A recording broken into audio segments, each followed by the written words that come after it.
Good morning, boys and girls. I'm so excited that you decided to join us today for Hanging with Pastor Cooper. Well, I am going to be reading again from our Jesus Storybook Bible. It is my favorite Bible, and it is written by Sally Lloyd Jones. And if you don't have one, you guys need to get one, all right? It is such a good Bible. And our story today is The Little Servant Girl and the Proud General. And it is based on this little slave girl and Naaman from 2 Kings chapter 5. And this is what our first page looks like. All right. Naaman was a very important man in a very important army in a very important country. You see, Naaman was very, very, very, very important. But Naaman was sick. He had leprosy, which is a nasty thing that stops you from feeling anything at all. Bits of you just fall off without you noticing, and like a bashed finger and squished toes, and you might sound funny, but it wasn't, all right? And Naaman certainly wasn't laughing. There was no cure at all for leprosy. It never went away, and in the end, you end up dying from it. It killed you, and Naaman needed help. Now, there was a little slave girl who worked for Naaman, and she knew someone that could help him, all right? But there was a problem. Naaman was her enemy, all right? Not before long, Naaman had led an army to raid on her home in Israel and had killed her whole family and carried her off to Syria and made her into a slave. Every night, she cried herself to sleep. She had lost everything. Why would she, of all people, want to help Naaman? Didn't she hate him and want him to hurt him back? Didn't she want to make him pay for the wrong he'd done?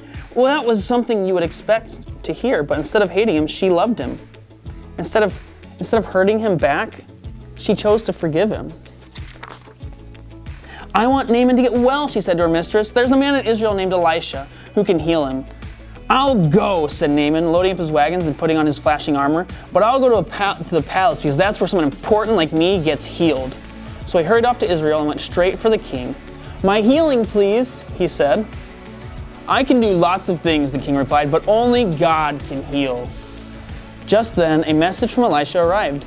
Send Naaman here, it read. So Naaman hurried off to Elisha's house, but Elisha didn't even come out to greet him.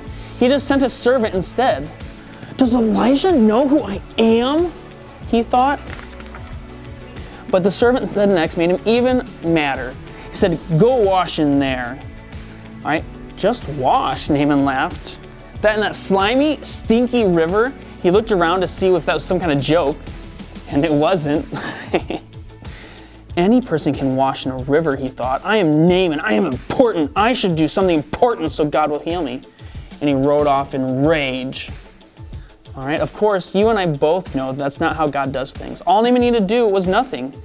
There was one thing that Naaman didn't have. God knew that Naaman was even sicker on the inside than he was on the outside. Naaman was proud. He thought he didn't need God. His heart didn't work properly. It couldn't feel anything. You see, Naaman had leprosy on his heart also.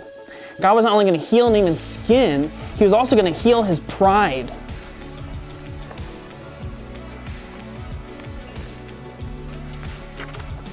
Finally, Naaman agreed to wash in the river, and instantly his skin became smooth like a baby. Woo! All right, Naaman wanted to pay Elisha. God healed you. You can't pay me. Elisha said, it's free. And so it was that a very sick man was healed that day, all because a little servant girl forgave him. God knew his sin was like leprosy. He had stopped his children's hearts from working properly, and in the end, it would kill them. Years later, God was going to send another servant to forgive as she did, to forgive all of God's children, to heal the terrible sickness in their hearts.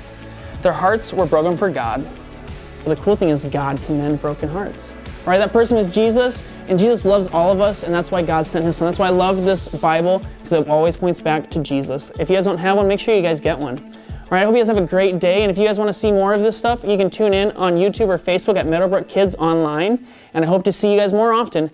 Have a great day. Bye!